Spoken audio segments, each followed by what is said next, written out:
everyone, welcome to a special segment of Finding a Better Way. So I don't know if you can tell or not, but I'm recording at night.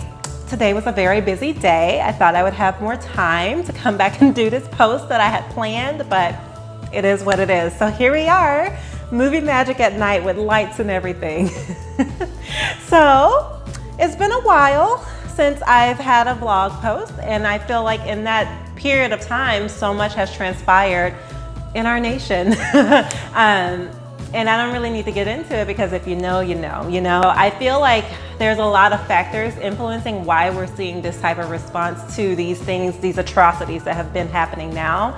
I think the coronavirus really has put us in a very different mindset as a nation. And I think that things are just boiling over because there's just so many intricacies that are beyond the scope of this vlog segment and of this podcast, if you're listening to the podcast, that, you know, we could discuss for hours. But I think that's why we have seen such a response to everything that's been happening. And so thinking about responding to these things, thinking about becoming more actively involved in advocacy and activism, it's just really caused me to do some personal reflection. So how do you find a better way to be more authentic with your activism or your advocacy?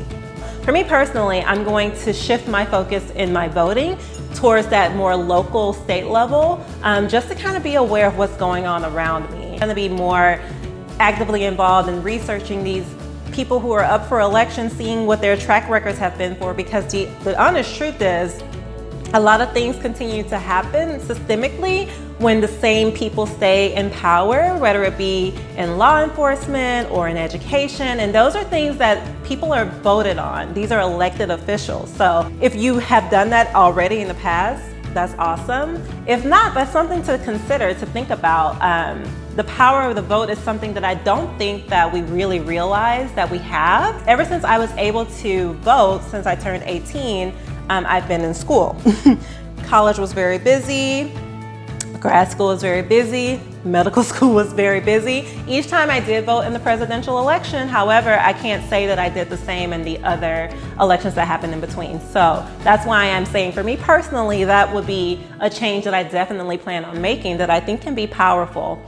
Secondly, I will say that whatever sphere of influence you have in your profession would be an excellent way to be authentic with your activism. Me being in the medical field, my call to action has always been to be there for my Black community, because I have known even since before entering into, let's say, grad school, the disparities are blatantly clear amongst African Americans and other people in our nation. The health disparities are just very clear. And so part of the reason why I wanted to become a physician was to address those very disparities that I saw. And so that is another form of activism. If you are in education, there's a lot of disparities therein as well. And so that's another space in which you can be influential with your profession.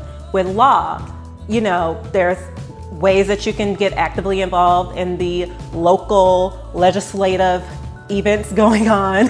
So I just think there's just so many ways that we can use our professional roles to be authentically active. And lastly, I say all this to say that it's important to be authentic in your activism, because if not, then you're just kind of acting. I think I saw a quote that mentioned that somewhere amongst the many posts that I have seen recently.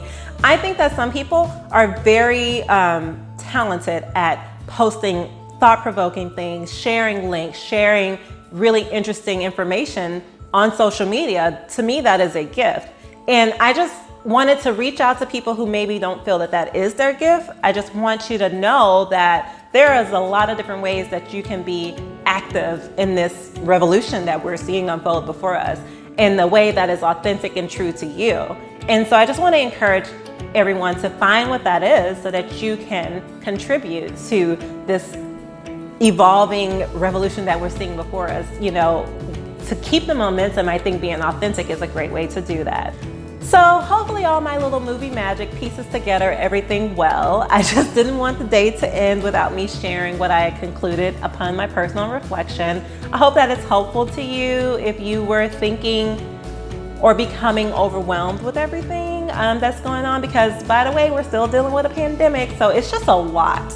Like there's a lot going on in my community, and I just feel like I just wanted to, I felt compelled to share how I'm dealing with it. And that's by trying to be authentic to myself, educating myself in the spaces where I need to be more educated, and also just protecting my energy all throughout navigating this new space with the worldwide awareness, and just making sure I'm being authentically active. So hope that helps you. This is all for today on Finding a Better Way.